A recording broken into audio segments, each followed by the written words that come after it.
a nossa edificação essa noite, convido vocês a abrirem no Evangelho de Lucas, capítulo 15. Nós faremos a leitura do versículo 25 até o 32. Lucas 15, 25 ao 32.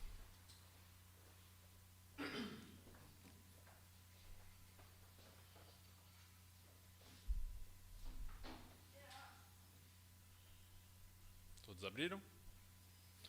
Diz assim a palavra de Deus. Ora, o filho mais velho estava no campo. Quando voltava, ao aproximar-se da casa, ouviu a música e as danças. Chamou um dos empregados e perguntou o que era aquilo. E ele informou: seu irmão voltou, e por tê-lo recuperado com saúde, o seu pai mandou matar o bezerro gordo. O filho mais velho se indignou e não queria entrar. Saindo, porém, o pai procurava convencê-lo a entrar. Mas ele respondeu ao seu pai: faz tantos anos que sirvo o Senhor e nunca transgredi um mandamento seu. Mas o Senhor nunca me deu um cabrito sequer para fazer uma festa com os meus amigos. Mas quando veio esse seu filho, que sumiu com os bens do Senhor, gastando tudo com prostitutas, o Senhor mandou matar o bezerro gordo para ele. Então o pai respondeu: meu filho, você está sempre comigo, tudo o que eu tenho é seu.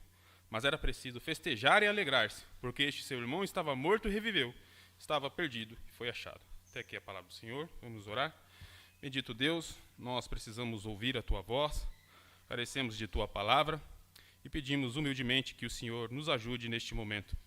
Através do Teu Santo Espírito, ilumine a nossa mente, o nosso coração, para o bom entendimento da Tua palavra, para o bom entendimento das lições preciosas que o Senhor tem a nos ensinar através dessa parábola. Oramos no nome de Jesus.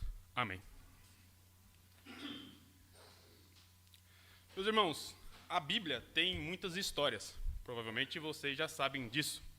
Algumas dessas histórias nós conhecemos de cor, mas outras histórias nós quase não conhecemos ou conhecemos pela metade. Às vezes, uma história tem diferentes personagens e nós acabamos nos lembrando somente de um ou outro personagem e ignoramos os outros. Podemos dizer que esse é o caso dessa história contada por Jesus em Lucas 15, que é popularmente conhecida como Parábola do Filho Pródigo. Digo a vocês que essa é uma história que, na maioria das vezes, é conhecida pela metade, porque não é incomum nós ouvirmos a respeito dela em ensinos, sermões, mas com todo o destaque sendo dado a um único personagem. O personagem que acabou dando o nome a essa parábola, o filho pródigo. Aquele filho mais novo que pediu ao pai parte da herança, saiu de casa, se arrependeu, voltou e foi recebido pelo pai. Mas ocorre que essa história tem uma continuidade. E os versículos que nós acabamos de ler, os versículos 25 a 32, são a conclusão dessa história. E essa conclusão tem também lições importantíssimas para cada um de nós. Lições que muitas vezes nós acabamos deixando de lado. Hoje, o nosso foco será justamente nessa parte final da parábola do filho pródigo, tendo como objetivo direcionar a atenção de vocês para dois personagens que aparecem nessa parte final da parábola. O primeiro personagem é o filho mais velho, e o segundo personagem é o próprio pai. E o caminho que nós percorreremos nesse sermão será o seguinte: primeiro nós vamos andar pela história, olhando para o filho mais velho e para aquilo que ele faz. Depois, voltaremos e rapidamente percorreremos novamente a história, mas agora com o foco no pai. Com o filho mais velho, nós aprenderemos como pessoas que se sentem perfeitas, pessoas que se sentem melhores do que as outras, agem como crianças mimadas que não amam a Deus e nem ao próximo. E com o pai, nós aprenderemos como Deus está sempre de braços abertos para, com alegria, receber os seus filhos e como nós somos chamados a nos alegrarmos com ele. Então esse será o caminho que nós percorreremos esta noite, se o Senhor assim permitir. Comecemos então olhando para o filho mais velho nessa parte final da história. Como ele demonstrou ser uma criança mimada? Um olhar mais superficial para a parábola do filho pródigo pode dar a impressão de que até aqui esse filho não tem nada a ver com a história. Afinal, até o versículo 25, ele não é mencionado diretamente e ele não aparece dizendo nada. Mas não é bem assim. Olhem comigo para dois versículos aí. O primeiro versículo é o 11. Vejam o que Jesus diz. Certo homem tinha 2 filhos. Então percebam, logo no início, Jesus está falando de um homem que tem 2 filhos. Assim, quando esse filho mais velho aparece na história, isso não deve ser visto como uma surpresa. Digo isso a vocês porque, por incrível que pareça, existem alguns estudiosos que querem dividir essa parábola em duas. Alguns dizem, olha, é uma parábola do versículo 11 ao 24 e outra parábola do versículo 25 ao 32. Mas fica claro que se trata de uma só parábola, porque desde o início Jesus fala de um pai que tinha 2 filhos. Agora olhem comigo para o versículo 12. Vejam aí que nós temos a informação que após o filho mais novo pedir a sua parte na herança, o pai repartiu entre eles. Entre eles quem? Entre os irmãos. Então, será que o filho mais velho também aceitou receber a sua parte na herança? É provável que sim. Existe uma forte chance dele ter recebido a sua parte da herança também. E nesse caso, algo deve nos chamar a atenção. Naquela época, a atitude que foi tomada pelo filho mais novo não era uma atitude bem vista. Se naquela época você pedisse ao seu pai parte da herança, era como se você estivesse desejando a morte acelerada do seu pai. Então não foi um pedido bem feito ou bem visto naquela época. Sendo assim, o filho mais novo, o filho mais velho, sabendo disso, deveria atuar como uma espécie de mediador, como uma terceira parte, tentando reconciliar pai e filho, ou confrontando o seu irmão mais novo a respeito da decisão tola, do pedido tolo que ele estava fazendo. Mas não é isso que ele faz. Ele simplesmente se cala. Ele não aparece dizendo nada. E esse silêncio, meus irmãos, pode ser visto como um indício de quem esse filho mais velho era. Lembre-se de uma coisa. Às vezes, nós conhecemos uma pessoa por aquilo que ela pede. Dependendo do que uma pessoa pede, você pode ter ali indícios de quem ela é. Isso nós percebemos com o filho mais novo. O que ele pediu ao pai deu indícios de quem ele era. Mas, às vezes, a gente conhece uma pessoa por aquilo que ela faz. Então, dependendo da atitude, da ação de uma pessoa, você já começa a perceber algo a respeito dela. Nessa história, isso pode ser visto com relação ao pai. A atitude que o pai toma a seguir é algo que revela algumas coisas a respeito dele. Mas também, às vezes, nós conhecemos uma pessoa por aquilo que ela não faz. Dependendo do que uma pessoa faz, omitindo-se em determinado momento, aquilo dá um indício de quem ela realmente é. E é isso que nós encontramos com o filho mais velho. No entanto, é a partir do versículo 25, primeiro versículo que nós lemos, que esse filho mais velho realmente entra em cena, de fato entra em cena, revelando quem realmente ele era. Então, olhem comigo novamente para o texto. A primeira informação que nós recebemos nesse versículo 25 é que esse filho mais velho não sabia de nada do que estava acontecendo. Ele não sabia que seu irmão tinha voltado para casa, ele não sabia da festa que estava acontecendo. A informação que Jesus nos dá é que ele estava no campo, muito provavelmente cumprindo a sua rotina de trabalho como ele fazia diariamente. Ele então não sabia que o seu irmão tinha retornado para casa. E aqui é algo curioso, pois já havia passado um tempo entre o retorno do irmão e a festa que já estava rolando. E ninguém se dispôs a ir atrás desse velho para dizer a ele que o irmão dele havia retornado para casa. Algo curioso nessa história. E ao voltar do campo, Jesus então disse que, quando ele foi se aproximando de casa, começou a ouvir barulhos, barulho de festa, barulho de pessoas dançando.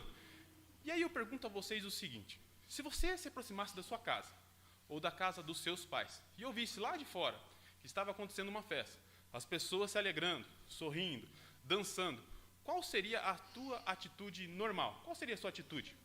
Eu certamente entraria na casa para ver primeiro o que estava acontecendo e também com a intenção de participar de toda aquela festa. Mas não é isso o que acontece. No versículo 26, olhem aí, nós somos informados que o irmão mais velho chamou um dos empregados ali da fazenda e perguntou a ele o que estava acontecendo. E a resposta que esse empregado dá no versículo 27 é muito importante, porque basicamente ela resume tudo o que tinha acontecido e também revela qual era a motivação de toda aquela festa. Vamos ver aí o que ele diz no versículo 27. O seu irmão voltou e, por tê-lo recuperado com saúde, o seu pai mandou matar o bezerro. O empregado aqui está resumindo tudo o que aconteceu. Está dizendo, olha, o seu irmão voltou e o seu pai se sentiu muito feliz, muito alegre com esse retorno, e é por isso que a festa está acontecendo. Então veja, a festa não foi dada simplesmente por causa do retorno do irmão mais novo, mas a festa também foi dada por causa da alegria do pai em receber o seu filho de volta. Guardem essa informação porque ela será importante. A motivação dessa festa foi a alegria do pai em receber o seu filho. Quando o irmão mais velho, então, ouve isso, ao invés de entrar e se alegrar com o pai e com o irmão, ele fica indignado, revoltado, e o ódio enche o seu coração. Olhem aí o começo do versículo 28. O filho mais velho se indignou e não queria entrar. A palavrinha aí para indignou é uma palavrinha forte, tá? Ele realmente ficou irado, seu coração se encheu de ódio. Essa foi a reação dele. Ficou claro que o filho mais velho, meus irmãos, não estava disposto a participar da festa. Ele não se interessava por aquilo que estava no coração do seu pai. Ele não queria compartilhar da alegria do pai. Sua decisão foi a de ficar do lado de fora da casa. E isso contrariou tudo o que era esperado naquela época. O filho mais velho, naquela época, ocupava um papel importante na casa, inclusive em banquetes e festas como essa que estava acontecendo. Era dever do filho mais velho andar pela casa, cumprimentar os convidados, verificar se tudo estava correndo bem, mas não é isso o que ele faz. Além de não cumprir a sua responsabilidade, que era vista como ideal ali naquela sociedade, nós devemos nos lembrar que todo o contexto deveria sim levá-lo para dentro de casa para se alegrar. Era esperado que ele se alegrasse pela volta do irmão, que o abraçasse, que apresentasse publicamente as boas-vindas e se sentisse feliz com a felicidade do próprio pai. Era isso o que era esperado dele. As reclamações e as questões que certamente precisavam ser resolvidas deveriam ser deixadas para depois que os convidados fossem embora. Mas ele simplesmente ignora tudo isso. E por que ele reagiu assim, meus irmãos? Por que esse irmão mais velho ficou tão indignado? Aos nossos olhos, como leitores, entender essa reação do filho mais velho não é tão simples assim. Isso porque parece ou não parece que é justificável essa reação dele. Afinal de contas, o filho mais novo tomou uma decisão tola, desrespeitou o pai, gastou todo o dinheiro e agora simplesmente volta para casa. Parece que, aos nossos olhos, como leitores, essa reação do filho mais velho tem pelo menos um pouco de razão. Mas acontece que em toda a Bíblia, e portanto em todas as histórias da Bíblia, não somos nós, os leitores, quem decidimos o que é certo e o que é errado. Não somos nós, os leitores, que decidem qual o significado de um texto. É o autor bíblico quem decide isso. Autor que, inspirado pelo Espírito Santo, registrou a história. Sendo assim, a reação desse filho mais velho é visto em toda a parábola por Jesus como uma reação incorreta. O tipo de reação que revela algo muito sério que estava em seu coração. E esse algo que estava no coração do filho mais velho era uma visão de si mesmo como sendo perfeito, como sendo merecedor, como sendo cheio dos próprios méritos. Ele reagiu assim porque se sentia melhor do que o seu irmão e não suportou o fato desse irmão ter recebido uma segunda chance e uma festa ao retornar para casa. Meus irmãos, nessa parábola, o irmão mais velho era um retrato perfeito dos fariseus e dos escribas, pois esses carregavam uma imagem de si mesmo justamente dessa forma. Nós somos os perfeitos, nós somos melhores do que os outros, os quais eles classificavam como pecadores imundos. Esses homens não suportavam ver Jesus recebendo publicanos, prostitutas, pecadores. E foi justamente essa a motivação de Jesus ao contar essa parábola. Voltem comigo para os versículos 1 e 2 do capítulo 15. Vejam o que Jesus diz. Aproximavam-se de Jesus todos os publicanos e pecadores para o ouvir.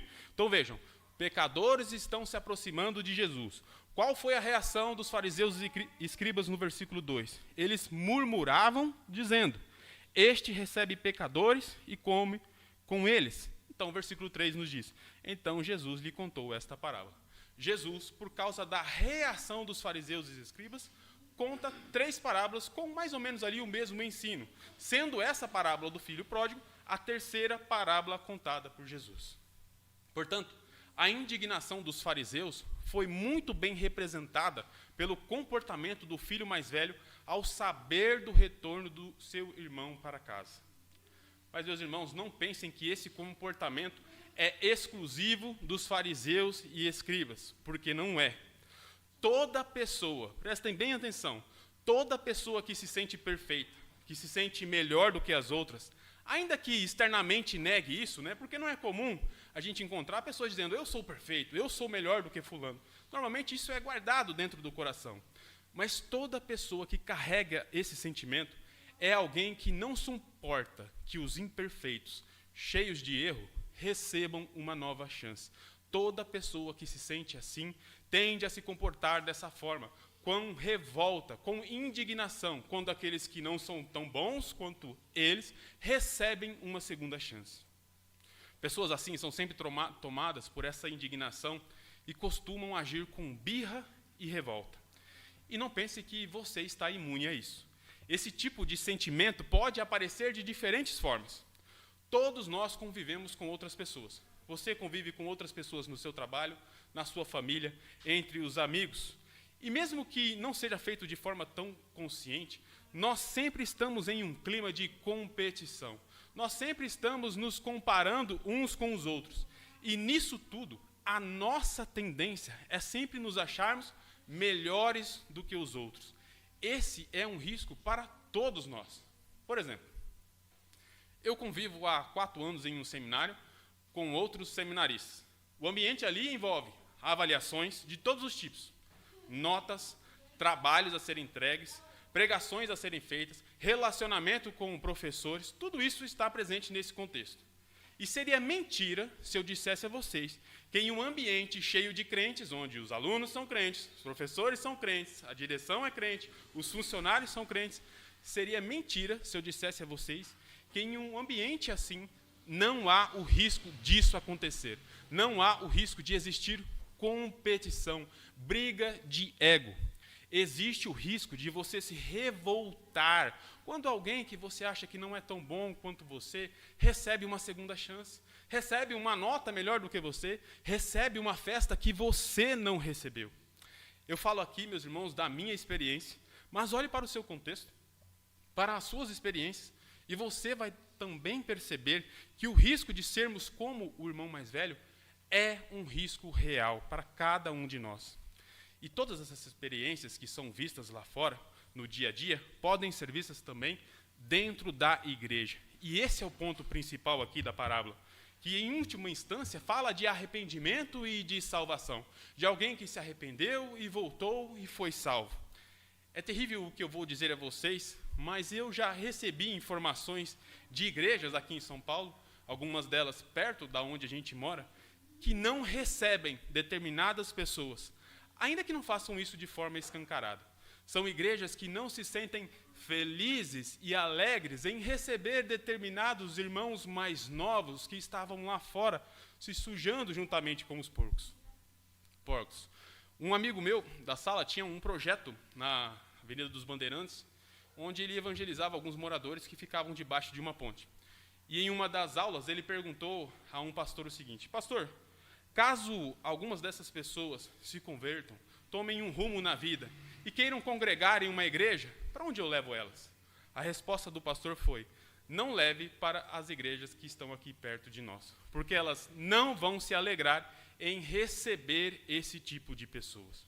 Essas igrejas, meus irmãos, são como uma espécie de clube, onde os membros são mimados e se sentem bons demais para receberem os irmãos mais novos que estavam lá fora se sujando. São igrejas que não se sentem alegres ao verem outras pessoas que não são tão boas quanto elas, recebendo uma segunda chance e voltando para a casa do Pai. Se as nossas igrejas não estão cheias dos irmãos mais novos, então talvez nós sejamos mais parecidos com o irmão mais velho do que nós imaginamos. Esse tipo de comportamento, esse tipo de reação não condiz com o cristão, e no final ficará claro o porquê. Por enquanto, basta que vocês saibam que o irmão mais velho está sendo aqui reprovado nessa parábola por Jesus. Os fariseus e os escribas estão sendo reprovados por Jesus nessa parábola. E todos aqueles que agirem da mesma forma também serão reprovados por Jesus. Mas sigamos então analisando o comportamento do irmão mais velho. Ao ficar sabendo, voltem aí para o texto, ao ficar sabendo do filho mais velho que ficou do lado de fora, o pai sai da festa, deixa a festa e vai até lá fora tentar convencer esse filho a entrar. Observem aí o versículo 28. Saindo, porém, o pai procurava convencê-lo a entrar. É provável que pelo menos algumas pessoas tenham presenciado essa conversa entre o pai e o filho. Porque pensem, o pai estava lá dentro de casa, a festa acontecendo. De repente, o pai simplesmente sai da festa e vai para o lado de fora. O natural seria que as pessoas acompanhassem o pai para ver o que estava acontecendo. Então, certamente, algumas pessoas presenciaram essa conversa entre o filho mais velho e o pai. Vamos ler, então, a resposta do filho ao pai nos versículos 29 e 30. Faz tantos anos que sirvo o Senhor e nunca transgredi um mandamento seu. Mas o Senhor nunca me deu um cabrito sequer para fazer uma festa com os meus amigos. Mas quando veio esse seu filho, que sumiu com os bens do Senhor, gastando tudo com prostitutas, o Senhor mandou matar o bezerro gordo para ele. Aqui eu preciso destacar algumas coisas, irmãos. No versículo 29, é dito que o filho mais velho disse as seguintes palavras: faz tantos anos que sirvo o Senhor. Tantos anos que sirvo o Senhor. Aparentemente, para nós, leitores, se estamos lendo essa parábola no ano de 2024, essa conversa está acontecendo num clima amistoso, de respeito, porque o filho se dirige ao pai como Senhor. Dá a impressão de que ele está dizendo: pai, faz tanto tempo que eu sirvo o Senhor. Mas ocorre que o texto grego não traz a palavra Senhor aqui, mas apenas um pronome. E nesse sentido, a tradução da Almeida Revista Atualizada é um pouquinho melhor, porque lá é dito o seguinte: há tantos anos que te sirvo, ou há tantos anos que sirvo você. Aí as coisas mudam um pouquinho. Por que eu estou pontuando isso? Porque para nós pode parecer uma coisa normal se dirigir ao pai como você ou algo do tipo. Para nós pode parecer normal, mas não era normal naquela época. Na verdade, essas palavras que carregavam um nível de desrespeito escancararam para nós aquilo que no início era apenas um indício. Então, vocês se lembram que eu disse que nos primeiros versículos, do 11 ao 24, o filho mais velho não aparece. O que nós temos ali são apenas indícios de quem ele é. Mas a partir dessas palavras, fica escancarado para nós quem ele realmente era. Através dessas palavras, nós ficamos sabendo o que realmente passava em seu coração. E peço que vocês observem comigo algumas coisas aí. Olhem para o versículo 29. Vejam como esse filho mais velho se sentia perfeito. Ele diz ao pai: eu nunca transgredi um mandamento seu. Sempre fiz tudo certo. Nunca errei. Nunca transgredi um mandamento seu. Então, ele carregava essa imagem de que ele era perfeito. No mesmo versículo 29, observem como ele não se sentia como um filho, mas como um escravo. A palavra que ele utiliza aí para servir, te sirvo aí, é a palavra que era utilizada por escravos no contexto de escravidão. Então vejam, ele era o filho do pai, mas ele não se sentia como um filho. Ele se sentia como um escravo. Ou seja, ele nunca trabalhou por amor ao pai. Ele sempre trabalhou com esse sentimento de que estava atuando como uma espécie de escravo. No mesmo versículo 29, observem que mesmo estando na casa do pai e tudo ali sendo dele, o filho mais velho nunca desfrutou da alegria que possuía. O Senhor nunca me deu um cabrito sequer para eu festejar com meu pai. E no versículo 30, observem aí, como ele se refere ao irmão. Esse seu filho, não tenho nada a ver com ele. Ele não é meu irmão, ele é seu filho. Meus irmãos, Jesus está aqui mostrando que esse filho mais velho não tinha um relacionamento verdadeiro, nem com o irmão e nem com o pai. Ele não os amava. Inclusive, ele não tem nenhum receio em acusar o pai de injustiça publicamente. Lembre-se, o pai saiu da festa, foi ao encontro dele, pessoas estavam presenciando aquela conversa, e ele está acusando o pai de injustiça. O Senhor não me deu nenhum cabrito sequer. Percebam que ele não queria fazer aí um churrasco com o pai, mas com os amigos. No fundo, isso também nos revela que ele até estava interessado nos bens do pai, mas não estava interessado no pai. Eu quero o cabrito para curtir com os meus amigos. O Senhor fica do lado de fora. Só quero do Senhor aquilo que o Senhor pode me dar. Assim, novamente ele demonstra a sua visão de que só ele era bom, só ele era perfeito. O irmão mais novo, um pecador miserável, que estava gastando dinheiro com prostitutas, se sujando lá fora. E o pai é alguém injusto. Estou aqui trabalhando como um escravo, e o Senhor nunca me deu nem um cabrito sequer para eu festejar com meus amigos. Meus irmãos, vocês sabem que o relacionamento entre irmão mais velho e irmão mais novo é cheio de amor e brigas. Lá em casa a gente sabe muito bem disso. Quantos e quantos casos de irmãos mais velhos que se revoltam e ficam enciumados quando o caçula começa a receber ali, a ser paparicado. Quantos e quantos casos acontecem assim? Minha mãe conta que quando meu irmão mais novo nasceu, e ela chegou em casa do hospital, eu tinha 3 anos. E ela disse que eu simplesmente, com 3 anos de idade, abri a porta de casa, o portão da garagem, fui para a rua e comecei a descer. Por causa dos ciúmes que eu senti do meu irmão, quando ele veio ir para casa. Mas isso passou. Nós nos reconciliamos e tudo ficou muito bem. Mas não era assim com esse irmão mais velho. Suas palavras amargas trouxeram à tona todos os anos de ressentimento. Demonstraram que o perdão e a reconciliação não eram coisas que ele estava disposto a buscar. E, por fim, revelaram o quanto ele estava perdido dentro da casa do próprio pai. No final das contas, a parábola tem 2 irmãos perdidos. Um se perdeu fora de casa, mas voltou para casa. O outro nunca saiu de casa, mas estava perdido dentro da casa do pai. Os fariseus e os escribas eram exatamente assim. Estavam sempre no templo, na casa de Deus, mas nunca tiveram um relacionamento verdadeiro com ele. A religião desses homens era cheia de autoconfiança. Era uma religião em que não havia espaço para a misericórdia, para a graça e para o perdão. Para eles, pecadores nunca deveriam receber uma nova chance. Mas não somente isso.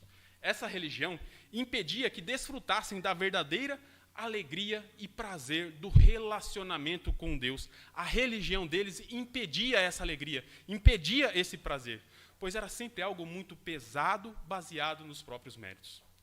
E ainda que o relacionamento aqui seja entre um pai e o seu filho, o que está acontecendo pode acontecer em qualquer tipo de relacionamento em que esteja envolvido alguém que olhe para si mesmo como sendo perfeito.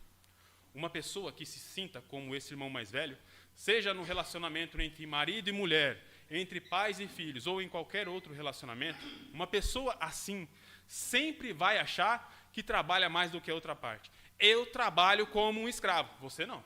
O seu trabalho é tranquilo. Eu trabalho como um escravo. Alguém que se sinta como esse irmão sempre vai fazer as acusações que é só isso que eu tenho.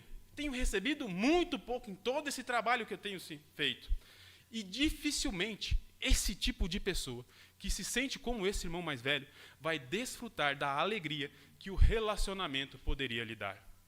Um crente que se sinta perfeito pelos próprios méritos sempre será alguém que viverá de forma inconformada, achando que é apenas um escravo e nunca vivendo como um filho. Alguém que sempre reclamará que recebeu pouco e que merecia mais. Alguém que estará perdido, mesmo que esteja dentro da igreja. É normal nós pensarmos que os perdidos estão lá fora, comendo como os porcos, gastando a vida de forma dissoluta.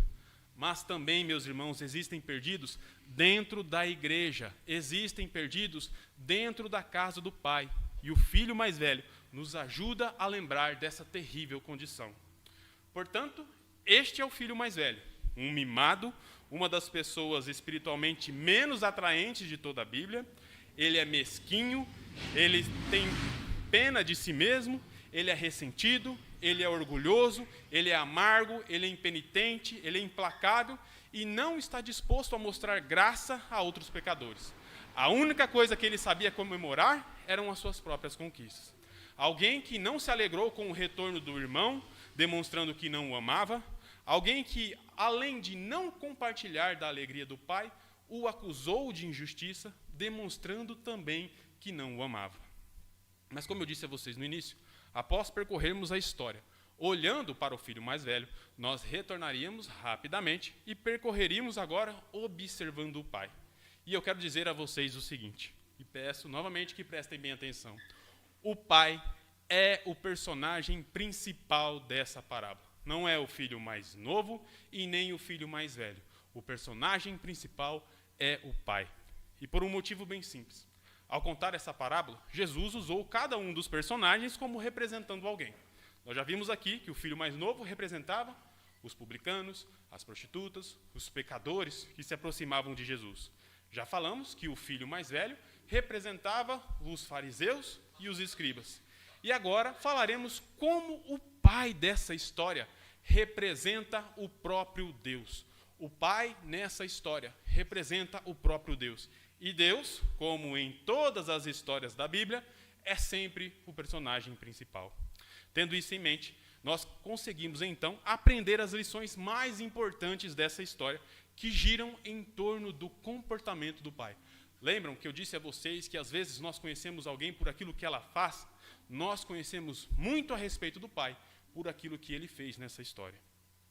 Quando passamos pelo versículo 27, que registra as palavras daquele empregado ao filho mais velho, eu pedi que vocês guardassem uma informação. A informação era a de que a motivação de toda aquela festa era a alegria que o pai sentiu quando o seu filho voltou para casa. Quando o seu filho que estava perdido voltou para casa. Na primeira parte dessa história, nós encontramos um pai que, em um primeiro momento, permitiu que o seu filho seguisse o próprio caminho, seguisse a vida que ele queria ter naquele momento. Foi um pedido desrespeitoso, mas o pai permitiu. E não somente permitiu, como também não guardou mágoas, não guardou raiva ou desejo de vingança. Muito pelo contrário. Esse pai sempre pensou em seu filho e se manteve de braços abertos para recebê-lo de volta. E quando isso aconteceu, ele não se importou com a humilhação de sair correndo, segurando a própria roupa, mas foi ao encontro do seu filho. Foi, o abraçou, o beijou e deu uma grande festa. Esse é o retrato de Deus, o nosso Pai. Esse é o retrato do nosso Deus e do nosso Pai, que está sempre de braços abertos para receber todo filho que se arrepende e volta para casa. Deus, meus irmãos, é um Pai misericordioso e cheio de graça, que se alegra quando um pecador, por maior que seja, vem até ele e diz: Pai, pequei contra ti e já não sou digno de ser chamado teu filho. O nosso Deus é um Pai que restaura todo filho que retorna para casa, assim como esse pai fez aí no versículo 22.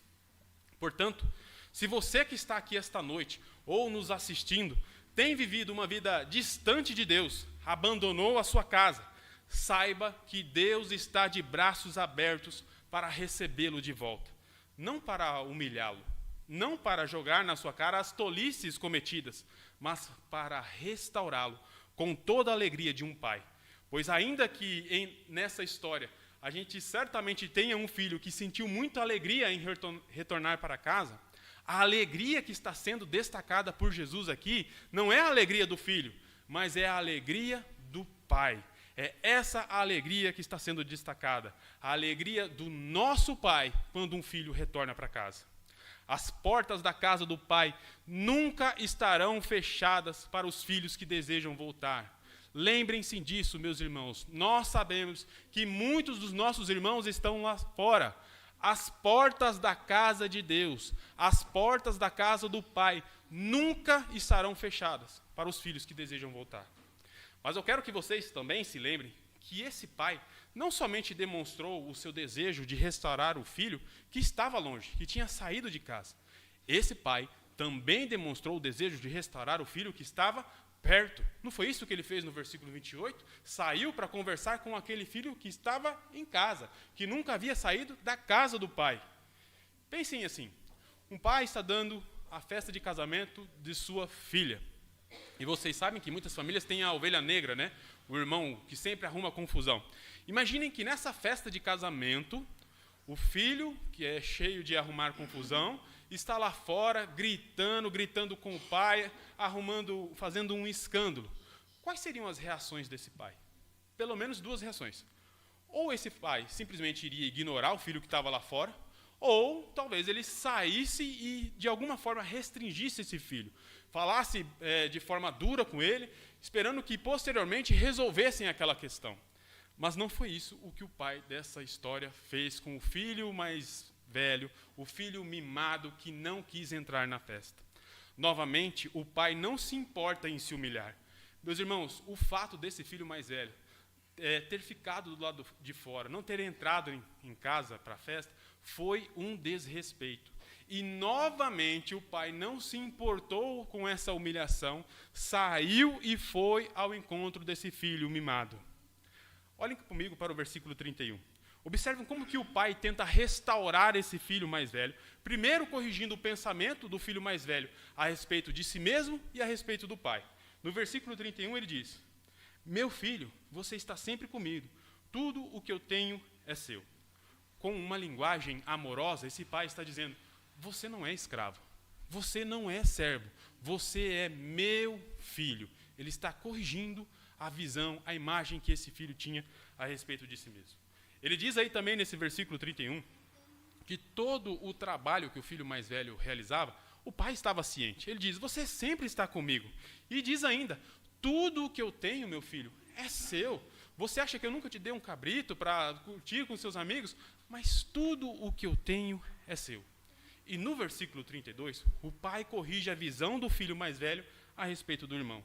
Ele diz: era preciso festejar e alegrar-se, porque este seu irmão estava morto e reviveu, estava perdido e foi achado. Ele é teu irmão.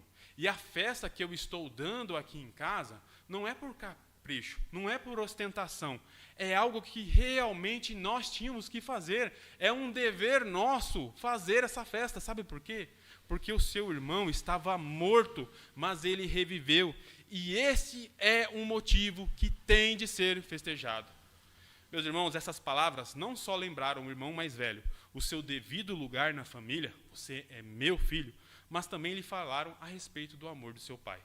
O pai acolhedor apelou para o filho com todo carinho, suplicando-lhe que voltasse para casa, para o seu coração paterno. Talvez exista entre nós alguém que, assim como esse filho mais velho, tenha estado há muito tempo na casa do pai, mas nunca teve um relacionamento com ele. Talvez você se sinta alguém melhor do que os outros, alguém que sinta que tem trabalhado como um escravo e não como um filho, e que tem recebido em troca muito pouco. Talvez você ande por aí dizendo: só isso que eu tenho, só isso que eu recebo, é só isso que fazem por mim.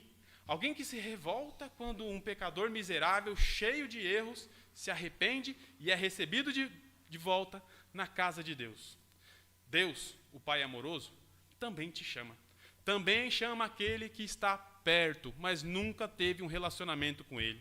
Deus te chama para entrar, para festejar e para se alegrar com ele, assim como esse pai fez com o filho mais velho. Deus não se importou em sofrer a maior de todas as humilhações, pois mesmo sendo desrespeitado constantemente e de diferentes formas, ele veio até nós. Ele saiu de casa e veio até nós. Ele veio até nós através de Jesus Cristo para reconciliar filhos que estavam perdidos.